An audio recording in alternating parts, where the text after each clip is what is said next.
Open the gate, ma'am. This'll go easier if you cooperate. Then spell your department name right. You misspelled county. What did you just say? You heard me. Now smile for the camera. Wait, are you recording this? Every second. And so are my neighbors. You have no idea who you're talking to. Oh, I do. Two men pretending to be something they're not. You'll regret this. Only if I stop recording. The morning air still carried the chill of the night before, the kind that settled into your bones before the sun decided to warm the world again. Mist crawled low over the yard, brushing against the fence posts I'd been replacing for the past week. The cedar smelled fresh, sharp, clean, alive. My gloves were slick with oil and sawdust as I tightened the last screw into the gate hinge. The rhythm of the work kept my thoughts quiet. Then an engine broke the stillness. I looked up to see a white SUV rolling to a stop at the curb. Big, spotless, and out of place. The kind of vehicle people buy when they want to be noticed. Both doors opened in sync. Two men stepped out wearing reflective safety vests over regular clothes. No company logo, no tools, just clipboards and mirrored sunglasses. Morning, one of them said, walking up like he'd done this 100 times. We're with HOA compliance. Got a report about an unapproved structure on your property. I blinked at him, then at the fence behind me. The one that had stood there since I bought the house 8 years ago. Unapproved structure? He lifted the clipboard, tapping a blank sheet of paper with his pen. Fencing height variance. Section 14B. We'll need to do a perimeter inspection. The other one circled toward the mailbox, pulling out his phone and angling it toward the house. The faint click of a camera shutter broke the quiet. You'll need to stay on the driveway, I said, keeping my tone even. I don't recall receiving any notice of inspection. That's why we're here, the first one replied. He reached into his vest pocket and flashed something metallic, looked like a badge but not one I recognized. The letters were too small, the logo too vague. County seal, he said with a grin. We can do this the easy way, ma'am. That word, ma'am, carried the smug weight of someone who thought they held authority. He took a half-step closer. I stood straighter, wiped my hands on my jeans, and nodded toward the clipboard. Then show me the statute number. He paused. The faintest wrinkle crossed his brow, like I'd spoken a language he didn't expect. You really want to make this official? I want you to make it legal, I said. The man's partner stopped taking photos long enough to glance back.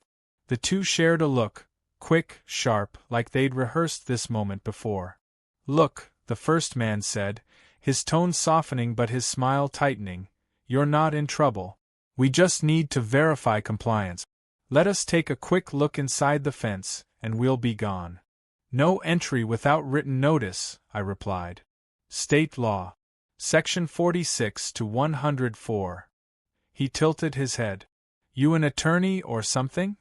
Engineer, I said, and I let the words sit there like a quiet boundary line. Something in his posture shifted. He laughed once, short and humorless. All right then, engineer. You go ahead and make this difficult. But when you get fined for obstruction, remember we gave you the easy out. I didn't answer. Just watched as the other man walked along the curb, filming the house, the yard, the mailbox. My dog barked once from inside, low and uncertain. Enough, I said. You're trespassing. The taller one sighed and stepped back toward the SUV. We'll make a note of your refusal. He flipped open a small radio clipped to his vest. Cheap, plastic, not the kind used by professionals. Still, he pressed the button and spoke into it with all the weight of authority he could muster. Yeah, he said, glancing at me through his shades. She's the one. Static hissed back through the speaker. No voice replied. He let go of the button, smirked, and nodded toward his partner. They climbed into the SUV without another word. The tires crunched over the gravel as they pulled away, slow enough for me to see the blank license plate frame. For a long moment I stood there with the screwdriver still in my hand, the mist curling around my boot. The fence stood quiet behind me, solid and new, the gate swinging just right. But the air had changed. Somewhere between the sound of that engine starting and the words "she's the one," I knew this wasn't about a fence. And whoever they were talking to, they weren't done yet. By mid-morning, the mist had burned off, leaving sunlight spilling across my kitchen tiles. The house was quiet except for the low hum of my old desktop computer. I'd pulled out every folder I had. HOA letters, meeting notices, dues receipts, even the welcome packet from 8 years ago. I laid them across the table in neat rows, engineer style. Paper doesn't lie if you know where to look. I scanned every envelope for anything about inspection or compliance. Nothing. Not a single notice, not a single date that matched what those two men claimed. The last official correspondence I had was a generic reminder about lawn maintenance from 6 months ago, unsigned, mass-printed, harmless. Still, I checked each letterhead carefully. County seals, board signatures, HOA officer initials. Then I compared them with the ID numbers the fake inspector flashed from his badge that morning. Something small caught my eye. The emblem had been reversed, like someone mirrored it in a copier. Even the font spacing was off. Sloppy work from someone who thought no one would ever look that close. I opened the HOA's online portal. Nothing there either. No open violations. No inspection records. My cursor hovered over the "Contact Us" form before I closed the page. I wasn't about to tip them off that I was digging. Instead, I printed everything. The legitimate letters, screenshots of the empty records, freeze frames from my door camera. Each page landed in a tidy stack on my desk, time-stamped and labeled. My hands didn't shake, not yet. But my stomach carried that low, heavy pulse that comes before something ugly. By noon, the neighborhood had started whispering. You could feel it before you heard it, the way people glance just a second too long when you step outside. Mrs. Yates from across the street paused at her mailbox, pretending to sort envelopes she'd already looked through twice. "They said you owe back dues," she finally said, not meeting my eyes.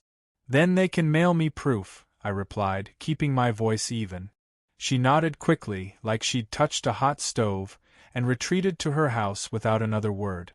The next 2 hours were quiet. Too quiet. Even the birds felt cautious. I was in the middle of labeling the last batch of printed pages when a car door slammed outside. I peeked through the blinds. The same white SUV. They were back. This time, no clipboards. Just phones. One of them, the taller one, started filming from the curb, slowly panning across my yard, the windows, even the number plate on my mailbox. The shorter man leaned against the hood with a smirk that looked rehearsed. I stepped onto the porch, phone in hand. "You're on private property. Stop filming my house." The taller one didn't even look up. "Public view," he said. "We're documenting ongoing violations." "What violations?" He lowered the phone just enough for me to see his grin. "You people never learn to read the rules." My pulse stayed steady, but my fingers tightened around the phone. "Then cite them. Right now. Out loud." He didn't answer. Just raised the phone again, camera trained square on my face. "Perfect," I said. "Smile for mine too." I held my own phone up, recording him back. His smirk faltered, just slightly, when he realized I was matching his every move, unbothered and patient. "You'll regret this," the shorter one muttered as they backed toward their SUV. "Only if I'm wrong," I said. They got in, lingered a few seconds longer than necessary, then drove off slow enough to let everyone on the street see them. A performance, not a visit. I stood on the porch until the sound of their engine faded. Then I turned toward the small black camera mounted above my door. Its light glowed steady blue, the comfort color that said everything was being recorded. Inside, I uploaded the footage to my hard drive, labeled and secured. Routine, careful, methodical, the way I used to catalog engineering failures back when evidence mattered more than ego. As the file finished saving, a faint flicker caught my attention. The tiny blue light on the camera turned red. I frowned. Red only meant one thing: live access. Remote viewing. I hadn't logged in. For a long second, I just stared at that quiet, unblinking dot, a single red eye in the corner of the room, and felt the first real chill of fear since the morning started. Someone was watching. The house was quiet that night. The kind of silence that presses against the walls after too much daylight noise. Only the soft hum of the desk lamp cut through the stillness, casting a circle of gold across my workbench. I had my laptop open, camera feeds on one side, document scans on the other. Every visit, every word, every movement the inspectors made now had a timestamp, a file name, and a backup. I'd spent the past 3 hours replaying their first approach, the way the taller one angled his badge, the other circling wide like a vulture. Frame by frame, I paused where the metal flashed just enough to show the wrong crest. County badges didn't use serif fonts. Whoever made theirs didn't know that. The file folder on my desktop was labeled Evidence, Possible Fraud. I kept it simple, neat. Old habits from years of engineering reports, everything categorized, verified, traceable. Outside, the wind dragged across the fence boards, a dry whisper through the gaps I hadn't sealed yet. The neighborhood was dark except for a few porch lights. I picked up the phone and called someone I trusted, Angela, a records officer I'd known since my time volunteering on a zoning project. She answered on the second ring, groggy but curious. "Do you have anyone running inspections in my area?" I asked, already knowing the answer. There was a pause, the sound of typing. Then, "What department?" They said HOA compliance, working with the county. Angela made a low noise, a mix of confusion and disbelief. "There's no record of any HOA inspection teams in our system. None. And the county doesn't authorize private entities for that kind of enforcement." I let her words hang there for a second, watching the cursor blink on my screen. "Then someone's running a scam with county seals." She exhaled sharply. "You should report it to the sheriff's office." "Want me to connect you?" "Not yet," I said quietly. "Not until I have enough to make it stick." Angela hesitated. "You always did love your paper trails." "Paper beats power," I murmured, more to myself than to her. "Every time." When the call ended, I sat still for a long minute, the weight of her confirmation settling in. My hands moved automatically, typing notes, printing screenshots, cross-referencing license plates. The SUV had a partial tag visible on one clip. I enlarged it, sharpened the image, wrote it down. Every detail mattered. That's what they never understand. People who fake authority count on panic. They expect obedience, not observation.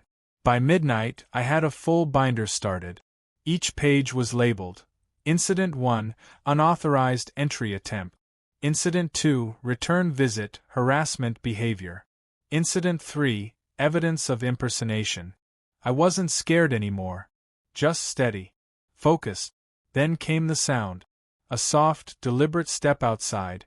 Not a raccoon, not the wind. A shoe on gravel. Slow. Careful. I turned toward the window. The blinds were half open, and the streetlight threw a pale streak across the floor. I moved closer, quiet as I could. Another step, then a faint scrape against the front door, like paper sliding under it. I waited, counted to 5, then 10. When I opened the door, no one was there. Only the hum of the air and the dark shape of the SUV idling 2 houses down. On the porch lay a single folded sheet of paper. Notice of violation. Bold font, official-looking, complete with a fake seal and signature. I held it up under the porch light. The details were nonsense. Wrong parcel number, misspelled street name, even my initials written backwards. I smiled, small and humorless. They wanted to provoke me. Instead, they gave me more evidence. I took a photo of the paper in place, then another of the SUV still parked down the street. The passenger window was down just enough for me to see the glow of a phone screen. Recording. Back inside, I filed the fake notice into a clear folder labeled Exhibit D. My hands moved on instinct now, printer hum, camera clicks, pen strokes. Everything catalogued, everything dated. When I finally sat down again, the room felt smaller somehow. The desk lamp buzzed faintly, and the air smelled of toner and cedar. I leaned back and checked my security feed, every camera, every angle. Then the view from the driveway flickered once, twice, before stabilizing. A shadow moved across the hood of my car. Zoom in. There, the taller inspector, crouched low, his phone aimed at my license plate. For a heartbeat, neither of us moved. Me behind a screen, him behind the dark. Then he looked straight at the camera. The red light on the feed blinked once. And just like that, he smiled. By the time they came back, the air already felt heavier. Too still, too quiet, like the neighborhood knew something was about to happen. The same white SUV rolled to a stop in front of my driveway, this time blocking part of the street. Doors slammed. Two men again, same vests, same false confidence, but their smiles were gone. One carried a manila envelope like it was a weapon.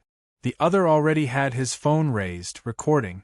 "Final warning, ma'am," the taller one said, voice sharp enough to cut through the morning air. "You've ignored multiple citations. We can escalate this to county enforcement right now if you'd rather." I wiped my hands on my jeans, heart steady. Behind me, the hum of a lawnmower shut off. A curtain rustled across the street. Within seconds, 3 neighbors had come out to their porches. Curious, wary, phones in hand. Perfect. Witnesses. "Before we escalate anything," I said evenly, "you'll show me your credentials. Both of you." The shorter man scoffed. "We've already shown you." "Show me again," I interrupted, holding up my own phone and pressing record. "Full name, department, and authorizing agency." He hesitated. The taller one stepped forward instead, pulling the same laminated card from his vest pocket. He flashed it quick like before. But this time I caught the details. The emblem crooked, the font inconsistent, and the word county spelled Conyady. I tilted my head. "Then spell your department name correctly," I said, voice calm but loud enough for the nearest neighbor to hear. "You misspelled county." A ripple of confusion passed through the small crowd that had started to gather. Someone whispered, "Wait, what?" Another lifted their phone higher, recording. The taller man's face flushed red beneath his sunglasses. "You're obstructing an official process," he snapped. "Then file the paperwork," I replied, keeping my tone flat, deliberate. "Because until you do, you're trespassing." He took a step closer, enough for me to smell the faint tang of cheap aftershave and sweat. "Lady, you really want to do this in front of everyone?" I smiled faintly. "That's exactly where I want to do it." Across the street, Mrs. Yates, the same woman who'd whispered about dues the other day, folded her arms and started recording too. Another neighbor muttered something about calling the sheriff. The men noticed. Their bluff was slipping. The shorter one turned to his partner. "Let's just call it in," he said under his breath. "Get the others." "Others," I repeated. "Go ahead. I'll wait." The taller man glared, jaw tightening. He raised his radio again, pressing the button with more force than necessary. "Unit 3, this is Alpha. She's refusing access again. Send enforcement. We're at—" He trailed off, glancing at the street sign like he wasn't sure what it said. Behind him, someone snickered. The sound carried like a spark through dry air. My camera caught everything. The shaking hand, the fake badge, the radio with no response. Static hissed, empty and hollow. He lowered it slowly. "They'll be here any minute," he said, trying to recover his authority. "Good," I said. "Because so will the real ones." His mouth opened, but no sound came. The crowd had grown, 7, maybe 8 people now, half of them recording. Every second of silence stretched like wire. Then, from somewhere down the street, the distant wail of a siren broke through the tension. It wasn't loud yet, but it was close enough to echo off the houses. The inspectors froze. The taller one's expression changed, arrogance cracking into panic, his jaw twitching. The shorter one took a step back toward the SUV. "That for you?" I asked softly. No one answered. The siren grew louder. Neighbors began murmuring again, this time with a tone I hadn't heard before, relief. Vindication. The taller man turned, muttering something to his partner I couldn't catch, and they both moved fast toward the SUV. The shorter one nearly tripped over the curb in his hurry. I didn't move. I just stood there, phone still steady in my hand, the recording light glowing red. They slammed their doors and started the engine, the SUV reversing too quickly, tires squealing on the asphalt. The siren grew louder, right around the corner now. I didn't need to say a word. The neighborhood had seen everything. And for the first time since this started, I saw it in their faces. The shift. Doubt turning to belief. Fear turning to anger. Justice drawing near with the sound of a siren. The SUV didn't make it far. The sound of the siren rolled in heavy and low, swelling until red and blue light spilled across the neighborhood.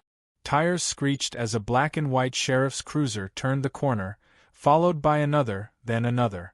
Floodlights hit the pavement, cutting through the late morning haze. The fake inspectors froze halfway down the street. One of them cursed, trying to play it cool, but his hand trembled as he reached for his door handle. The taller one glanced in the mirror, eyes darting. I didn't move from the driveway. My phone was still recording. The red light blinked steady against my thumb. The first deputy stepped out, calm, practiced, his hand resting on his belt. "Morning," he called, voice firm. "Step away from the vehicle." The inspectors hesitated. Then the taller one tried to smile. "We're with HOA enforcement, officer. Routine inspection." The deputy cut him off. "That's funny," he said. "Because the county doesn't have any HOA enforcement division." Silence. The shorter man lifted his clipboard like it was a shield. "We were just leaving. Misunderstanding, that's all." "License and ID," the deputy said. They didn't move. The street had gone still again, except for the faint hum of idling engines and the whisper of neighbors gathering closer. Phones were out. Everyone was watching now. Even Mrs. Yates, arms crossed, looking both nervous and ashamed. Another cruiser pulled up. The sheriff himself stepped out this time, broad-shouldered, calm as stone. The kind of man who didn't need to raise his voice to be obeyed. He walked straight toward the SUV, scanning the two men without breaking stride. "Afternoon, gentlemen," he said. "You mind telling me why we've had 3 separate reports about you posing as county employees?" The taller one tried to talk first.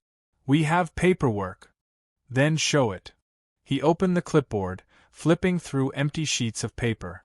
No forms, no signatures, just a single blank template with a fake seal in the corner. The sheriff took it, glanced once, then passed it to his deputy.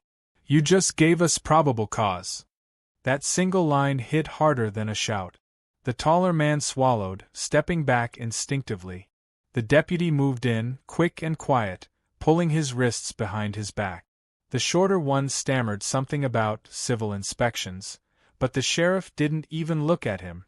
I stayed where I was, a few feet from the fence I'd been fixing when all this started.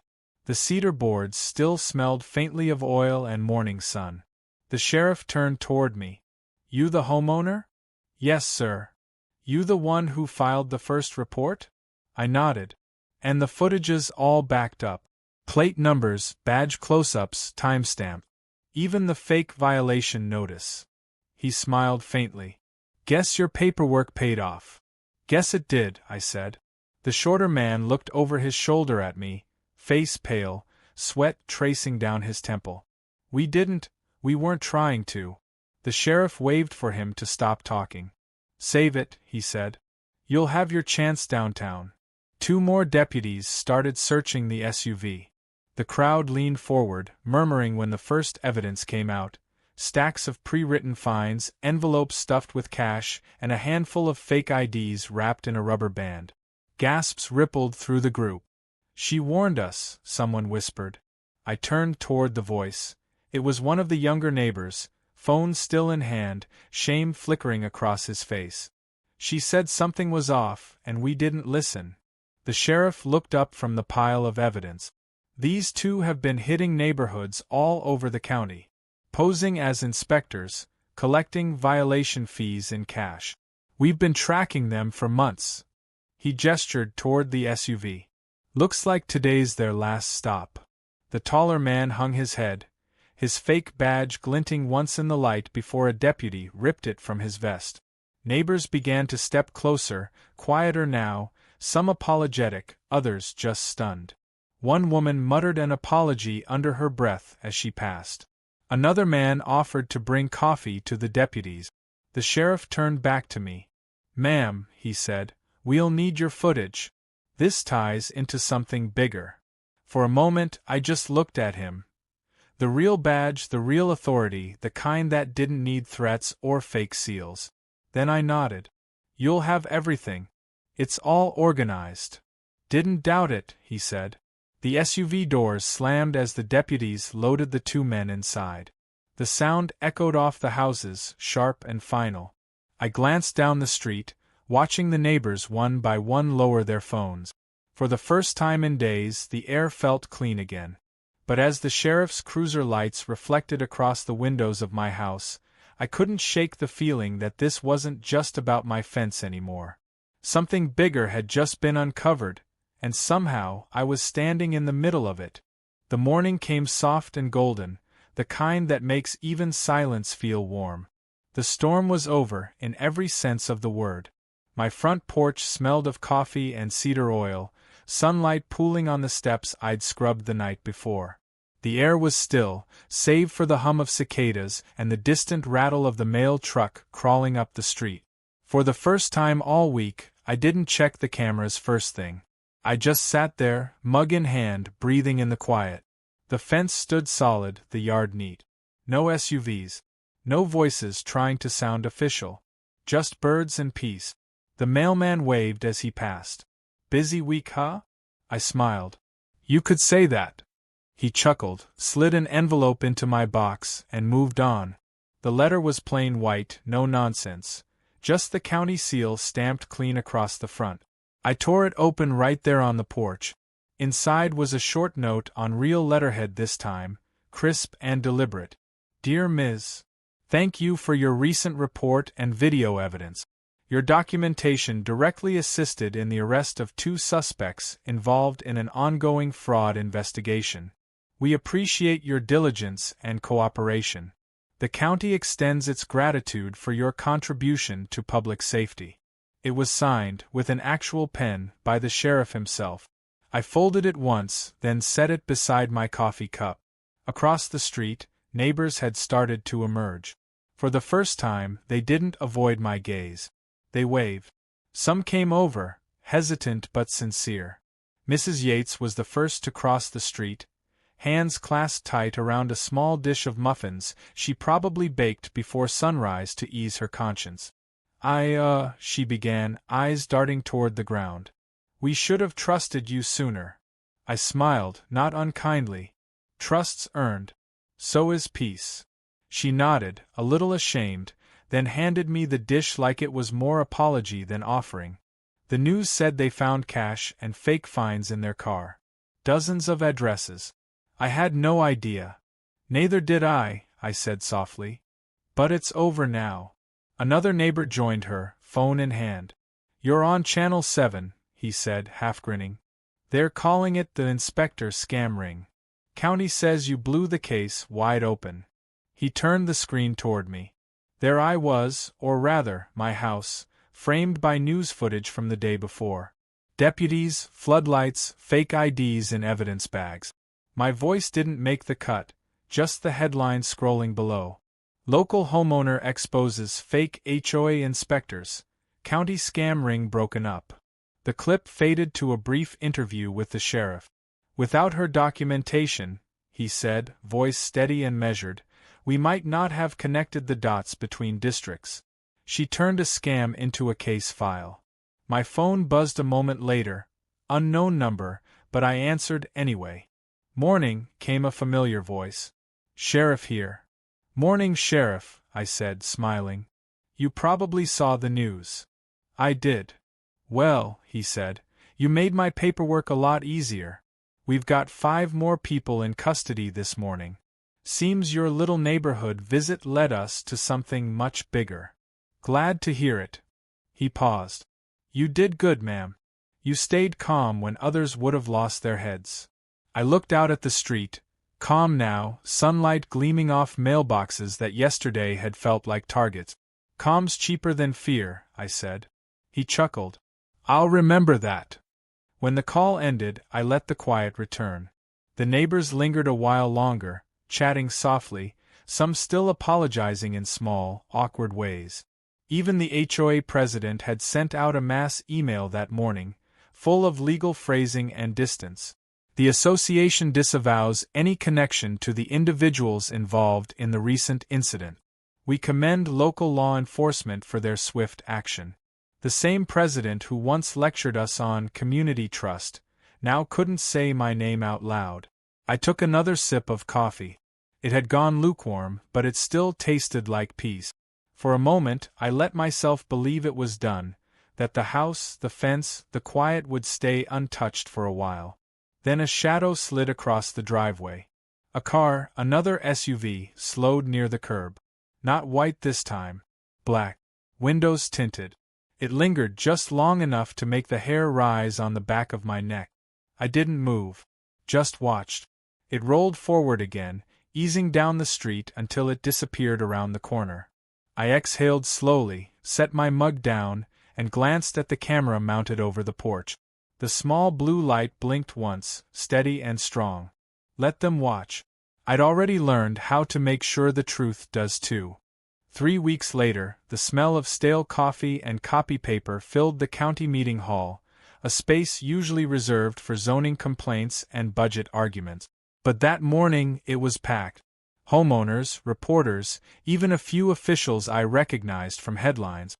The sign on the podium read Community Integrity and Fraud Prevention Forum. I never liked crowds, but there I was, sitting in the front row with a folder in my lap. The same binder I'd built in my workshop, the one full of timestamps and screenshots that had cracked open a scam. It looked almost small now, compared to the stir it caused. The sheriff was already up front, speaking to the crowd with the same steady calm he had the day he'd walked up my driveway. "These past few weeks," he said, "we've uncovered a county-wide network of imposters posing as HOA compliance officers. They extorted thousands from residents across 4 neighborhoods. But it all started to unravel because one homeowner decided not to panic, she decided to document." A low murmur rippled through the room. Heads turned toward me. I nodded once, polite but quiet. The sheriff continued. "That report didn't just stop 2 criminals. It forced us to reevaluate every loophole that made it possible: fake badges, poor record checks, lack of verification channels. That ends today. We're introducing new ID protocols, open databases, and direct hotlines. No one's knocking on a door again without verification." Applause broke out. It wasn't loud, but it was real. The kind of clapping that sounds like release. When he motioned for me to come up, my heart did a single hard beat, then steadied. I stood, smoothed the papers in my hands, and walked to the podium. "I didn't come here to give a speech," I began, voice low but carrying. "I came because silence is how people like that operate. They count on you to doubt yourself, to assume they're right because they sound official. I just stopped giving them that power." A few people nodded. Others leaned in. "I wasn't brave," I went on. "I was angry. Angry that good people were being made to feel small in their own homes. So I did the one thing they didn't expect. I lifted the binder slightly. I wrote everything down." A ripple of soft laughter moved through the audience, understanding, not mockery. The sheriff smiled. "You proved calm doesn't mean powerless," he said. "It's easier to stand tall," I replied, "when your truth's on record." Someone in the back said quietly, "Here, here," and soon the words rolled through the room like a gentle wave. I set the binder on the table beside the microphone. "You don't have to fight loud," I said. "You just have to fight right." When I stepped down, the applause was louder this time. The meeting shifted gears after that, New policies, revised leadership structures, a formal acknowledgement of oversight failures. Then came the part no one had expected, the HOA president's resignation. He wasn't there in person, but his letter was read aloud, full of vague apologies and phrases like unfortunate oversight and commitment to rebuild trust. No one clapped when it ended. Instead, the sheriff took the mic one last time. "This isn't just about one neighborhood," he said.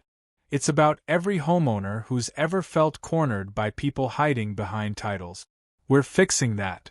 When the crowd began to disperse, several neighbors from my street approached. They shook my hand, thanked me, apologized again. The same faces that had once whispered rumors now looked me straight in the eye. And I realized something. I didn't need their validation anymore. The peace wasn't in being right, it was in being done. Outside, the late afternoon light hit the county building just right, pale gold across the glass doors, soft breeze carrying the sound of traffic and birds. The world, for once, felt balanced.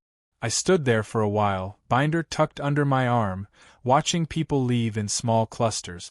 The sheriff stopped by on his way to his cruiser. "You sure you don't want a deputy to swing by now and then? Just in case." I shook my head.